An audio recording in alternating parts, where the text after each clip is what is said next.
Hello, and welcome back to a Transform Life podcast. I am so excited that you are joining me today. Before we get started, I would like to invite you to leave a 5-star review. It takes 2 seconds to do on whatever platform you are listening to. If you are watching this on YouTube, I would love if you would hit subscribe. That helps support this show free of charge and spread our mission to the ends of the earth. So today's podcast is going to be a little bit of a different topic than what we've usually discussed on here. And that's why this show is called A Transformed Life, because life has many different pivots and directions and things we all deal with. It's not a linear line, and it's certainly not singular by any stretch of the imagination. And so today's podcast is for the woman rebuilding self-trust after experiencing post-intimate partner violence, abuse. How does a woman rebuild self-trust after she has been in an abusive relationship? And if you know a little bit of my story, that is why I'm speaking about this today. And we have shared this on the show before.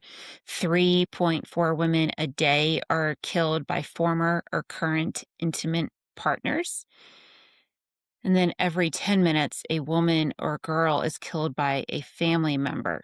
And so this topic has deep ties, deep connections with me, unfortunately. And I was in a very abusive relationship, intimate partner, father of my child. And I have been rebuilding my life. That's what Hope Rose is, rising from the ashes. And part of this, when I encounter other women who, are coming out of, domestic violence situations, rebuilding self-trust is a huge part in the healing and moving forward with their life, with my life. And I want to talk about that today. So abuse does not only damage a woman's relationship with another person, it damages her relationship with herself. And that's why abuse is so insidious. It damages her instincts, her knowing, her voice, her body, her ability to trust what she feels and what she senses. That's why gaslighting is so destructive. And one of the deepest parts of healing is not just moving on, it is rebuilding that self-trust. And today I really want to talk about how women, if you're a woman listening to this, how you can rebuild self-trust after abuse. Not about being perfect, certainly not overnight. It's in real life, in small moments. What are those moments? How do you rebuild trust? I'm going to give you practical ways to do that in the honest moments and in daily choices. The other thing I want to really distinguish is I say I'm a survivor of domestic violence or intimate partner violence, IPV, and I say that as a adjective, not as an identity. And so many can get wrapped up in this is, really my identity instead of just this is something I have experienced and I'm moving forward. This is something that's part of my story and it doesn't define who I am. So I want to make that quick distinction for you. So the first thing I want to share with you is that abuse teaches women to disconnect from their own knowing. And one of the most damaging things about abuse is that it trains a woman to mistrust herself. She may have felt something was off. She may have noticed red flags. She may have sensed manipulation, tension, dishonesty, danger, instability. And yet, over time, through fear, control, gaslighting, punishment, coercive control, confusion, or even absolutely survival. She learns to not listen to her own inner knowing, her own inner wisdom, her intuition. Instead, she learns, I'm overreacting, I'm too sensitive, I'm too much, I'm not enough, it's my fault, I need more proof, I should wait, I misunderstood. And this is how self trust becomes fractured. So many women coming out of abuse are not only hurt by what happened, they are deeply disconnected from their own inner voice. And, this is where gaslighting comes in, when the abusive partner, basically makes you think you're crazy for something that they did and they said they didn't. They probably are habitually lying, cheating behind your back. Uh, what you saw, what you experienced isn't true. There's no responsibility on the other person's part. You know, Survival teaches self betrayal. And so many women are conditioned to explain away what they feel. Abuse often teaches a woman to doubt the very part of her that was trying to protect her. Number two, broken self trust often shows up in ordinary, everyday life. When a woman does not trust herself, it does not always look dramatic. Sometimes it can look like this: overthinking simple decisions, asking everyone else what they think, asking for permission, what to do with, should I make this decision? Basically outsourcing, feeling frozen when it is time to choose, feeling paralyzed, needing outside validation before honoring discomfort, over explaining boundaries, ignoring red flags and then blaming herself later, staying too long in things that feel wrong, confusing peace with numbness, questioning her feelings, and feeling guilty for having needs, wants, and desires. And this is so important because many women shame themselves in all of these points I just made, examples I just made. They think, why can't I decide? Why do I keep doubting myself? Why do I keep abandoning myself? Why is this so hard?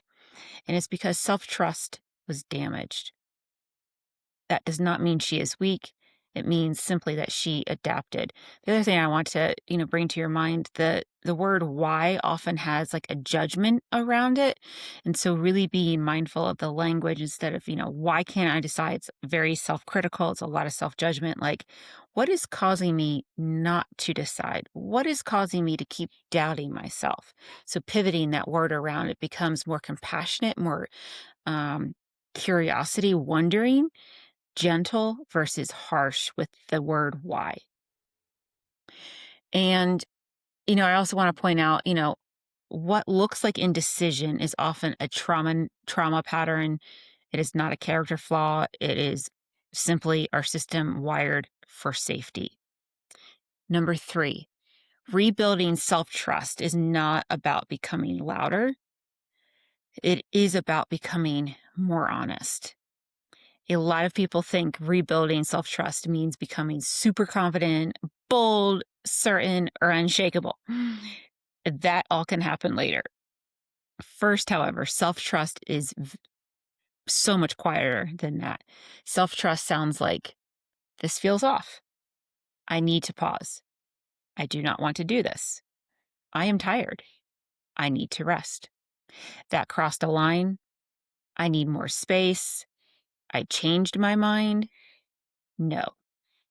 Self trust is not perfection, it is honesty with yourself about that situation in that moment of time. It is telling yourself the truth faster, and it is honoring what you feel sooner. It is stopping the pattern of talking yourself out of what you know. Confidence is often how self trust looks from the outside. Honesty is how it begins on the inside. And honesty with self is a huge part of healing. So many women have been taught to override discomfort to stay likable. And self-trust can feel very subtle at first until you begin to build that muscle of self-trust. And there is a difference between confidence and self-trust as well. Number 4, self-trust is rebuilt in small moments, not one giant breakthrough. And this part is really huge, and I want you to get it. Self-trust does not usually return in one big dramatic moment. It is rebuilt in micro moments. Every time a woman listens to herself, she sends herself a message. I am here. I hear you. I will not abandon you. I got you. I got your front. I got your back. I am here with you. And I'm going to give you some really practical examples of what this can look like. Going to bed when your body is tired, not staying up till 11 p.m., leaving a conversation when something feels off, saying no without a 5-paragraph explanation, even receiving a compliment without explaining can be another example. Someone says, I love your hair. Thank you. You can even somatically, like, put a hand on your chest. Thank you. Or I receive. No explanation like, oh, I haven't had it cut in 5 months. Oh, I don't really like it. Like deflecting. That's not self-trust. Self-trust is I receive and I don't need to explain anything or justify or minimize or over explain. Choosing rest is another way that you can not abandon yourself. And these are micro moments. Eating when you're hungry and also going to the restroom when you need to, not putting it off like, oh, in 1 more minute, I'll go. Oh, in 5 more minutes. When I finish this, it's listening to your body immediately.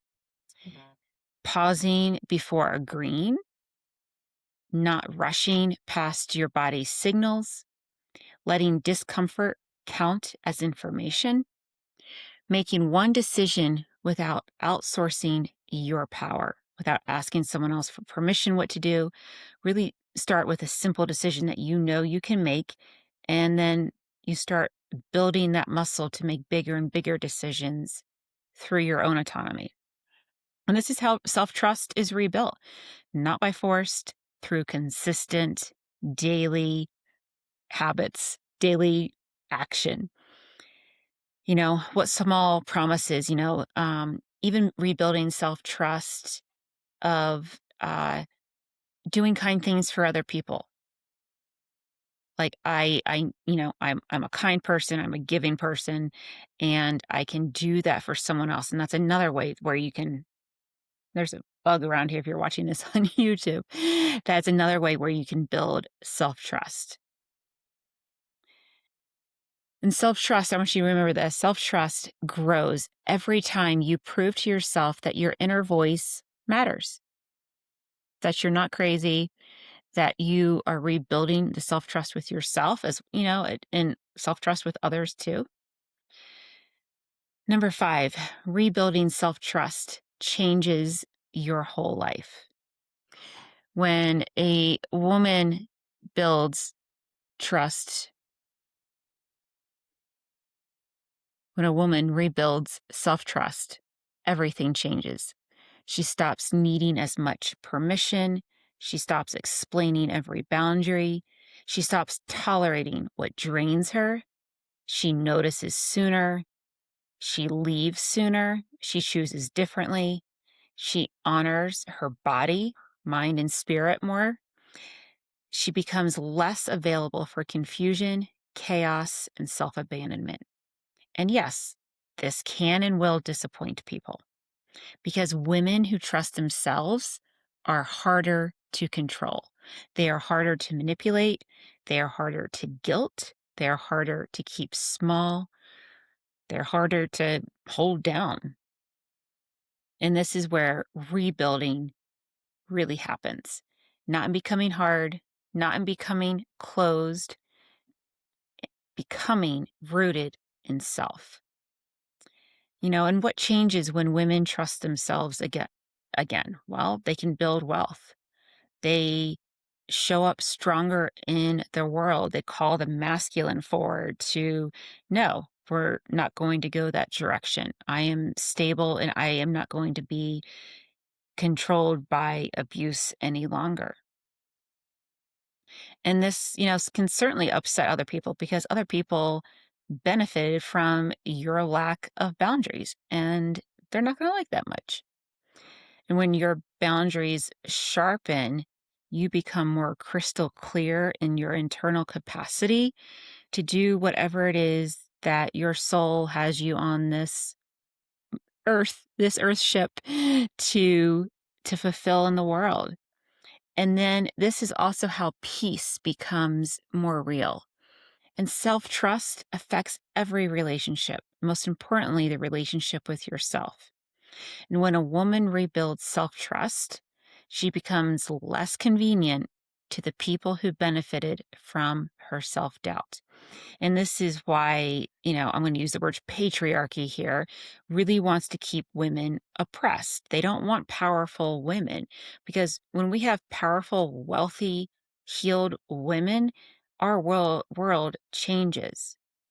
We cannot be controlled any longer. And, now that we're in this age of Aquarius, things are shifting. Epstein files coming out. That's a whole nother podcast episode. That's why, like, the family court system is, largely not largely, it is patriarchy based. It is controlling mothers, women, and children. And when that finally collapses, and I hope it's in my lifetime, we will see the reuniting of women, Mother Earth, and healed people, healed humanity, healed soil, healed souls, because mothers are the only ones that can give life. And yet the patriarchy and, let's just say, the family court system has really been devoted to destroying that part. And that is why I am so passionate about abolishing family court. I'm no stranger in saying that because family court is destroying families left and right. And when we destroy families left and right through continued abuse, that cycle keeps on going. And aren't you tired of this cycle of abuse? Of 3.4 women a day being killed by former or current intimate partners, usually their male partners? This must change. And the other, statistic in all of this is less than 10% of men are in personal growth, personal development work, healing. It's largely the females, the women that do personal growth work. And so this is a call for men. If you're listening to this, please do personal growth work. Heal your mother wound. Come into aligned relationship with the feminine. And men are biologically wired to be protectors, not predators. And right now, the system has many men being predators, especially in the family court system, as I have personally experienced. So, all of that to say, if you are in a place, in a season of rebuilding self-trust after experiencing a abusive relationship, know that you didn't do anything wrong. You didn't attract this. There are simply really harmful men out there who have not done any healing work, who really need to, must. And I hear you and I see you, and I'm extending my voice and my hand to you that you can rebuild self-trust because I've been doing it and I know you can too. When you are rebuilding self-trust, start small. You don't need a perfect healing journey. You don't need to become fearless overnight. You do not need to have every answer. Simply begin noticing in your body what feels true, what feels off, that frequency. Where are you overriding yourself? Where are you abandoning yourself to keep peace? And then choose one moment today to listen. one moment to honor what you feel, one moment to trust yourself sooner. And this is how women can rebuild self trust after abuse, one honest moment at a time. And some closing questions. Have you ever felt something off and talked yourself out of it? Where in your life are you still asking for permission to trust yourself? What does your body say before your mind catches up? Where have you been abandoning yourself in small ways? What would change if you believed your discomfort mattered? And that's going to wrap up this episode for today. There probably will be a part two on this because it's such a pivotal topic for, women coming out of abusive situations and relationships. And I really want you to know that you did nothing wrong. Again, you know, I believe, we are in this time and age to break through these cycles and break through abuse and keep calling out abuse when it is happening. And the most powerful thing you can do is to not stay silent, is to rebuild your self-trust, rebuild your self-identity, and claim your power, peace, and purpose. And powerful women change the world. And so if you need mentorship, coaching, support, guidance, please get in touch with me. I would be honored to walk with you on this journey. And I think that closes out today's episode. Thank you so much, and I will see you next week. Have a beautiful day.